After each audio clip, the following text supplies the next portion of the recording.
Okay, a bit of a change of pace today. We're going to be looking at fighting against Dane-axe with sword. So it's going to be less against the shield. First of all, I'm going to have to explain a couple of things about what the Dane-axeman is thinking. I'm going to start off with the stuff we do for the test, and then next week I'll move on to fighting against the Dane-axeman more seriously, so that's also in the test. And yeah, and I'm going to have to slot in a bit of display because I think that's important right at the basic level. Let's not wait till people are planning for the display test. So that'll probably be a third video because otherwise it's going to be a really long video. Okay, let me just go and grab the Dane-axe.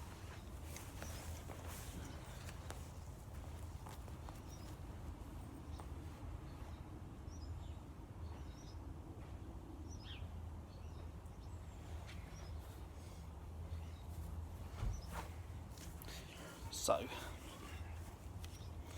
this is a necessary part of the test. It's often, shockingly, if you're from a small group, sometimes the first time you've faced a competent Dane-axeman, sometimes the first time you've even seen a Dane-axe, which I'd rather people didn't turn up for the test having never actually faced one before. So, the physics of Dane-axe is a bit different to a sword. As a warrior, I don't want to ever be twisting my back. I don't want to be doing this because it's very bad for my back. So what I'll be doing, the Dane-axeman will start by putting the eights in, doing a control test against the person. So far so good, because you know the box for that, but they're different for a Dane-axe.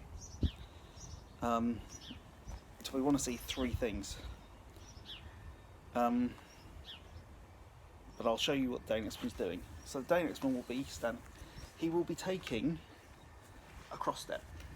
So he'll be down here, he'll be waiting, he'll be ready. Now, don't move before he moves. You want to see him going to put move in, but as he puts in a head strike, he'll come straight over. If he puts in a shoulder strike, he'll come around. What he won't do, particularly at this level, is this. There's no good way to do that. So if he's standing this way, you know the attacks are coming down that side. And low. If he changes to this side, apart from a headshot, they're coming there, there, or there. The last one is the thrust. If I'm standing in a display, non-defensive position, I'll step in and I'll strike.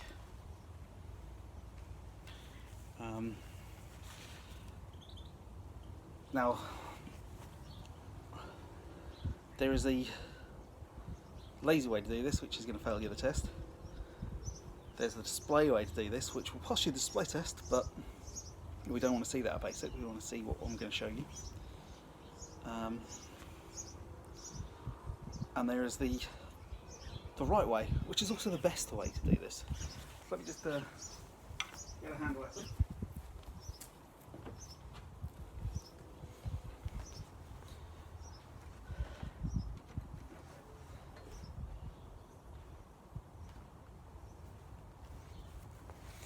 So, you will have gone into your fighting stance and he'll be attacking. So there's three things I want you to do. I'm going to, for the starter, I'm going to assume this is an attack coming from that side, my left. So what I'm going to do is, first of all, I'm going to bring my shield out to meet the axe. It doesn't need to hit the head, but I need to be able to feel the axe through my shield. So that goes out. The next thing is very common. I'm going to stand further back so you can see my footwork better. And this is, people struggle with this, and I think the reason is it's the first time we teach people a specific piece of footwork. But it's very simple, particularly on this side. as he comes around that way, his back foot's leaving the ground, my back foot is leaving the ground and is going to here. My shield's still meeting his axe, it's probably further down the haft than he wants it to. And the third thing I'm going to do, which is going to seal the deal, is as I come forward and round, I'm landing a blow. He doesn't have a shield. I've closed the gap. In fact, if I do a really long slow step, I can be right up close to him. And that's kind of it on that side. But those are three elements, if you're doing the test, we need to see. And if you're in a fight, I'd like to see it if someone does that. If you're going to be killing them.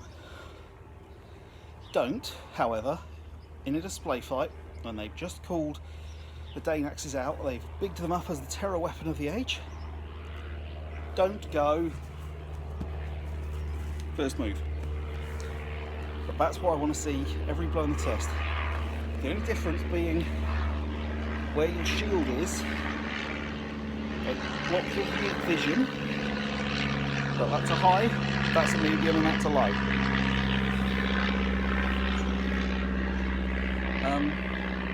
One other tip for the test, this is one of my bugbears.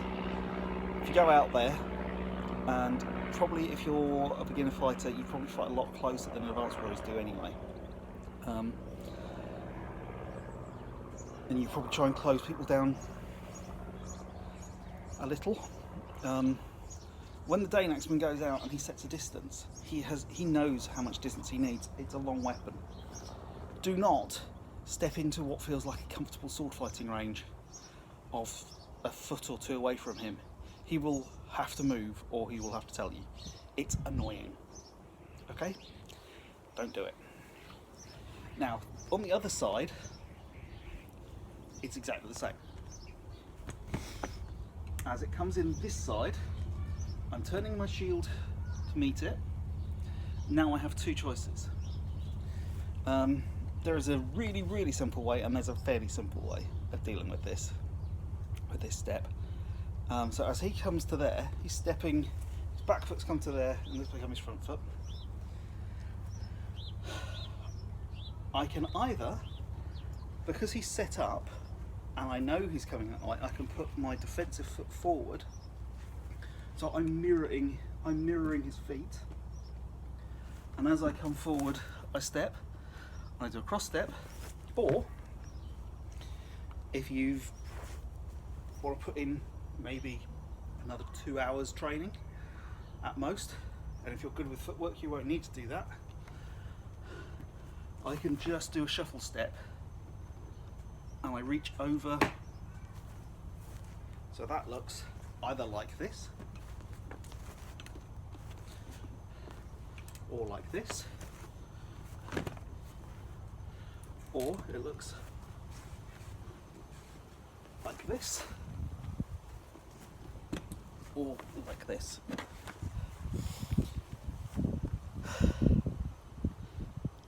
At this stage, he shouldn't be doing anything more complicated than that. Advanced test, they may play a little more.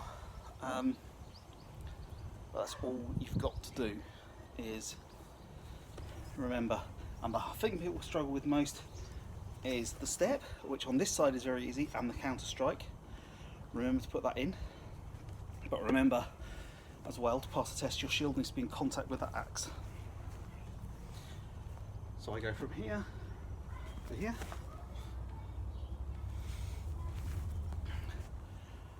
And bearing in mind he won't have a shield, so a lot of him will be open.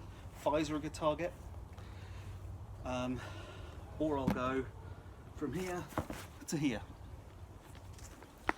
A couple of little tips. Don't bring your sword or your weapon forward.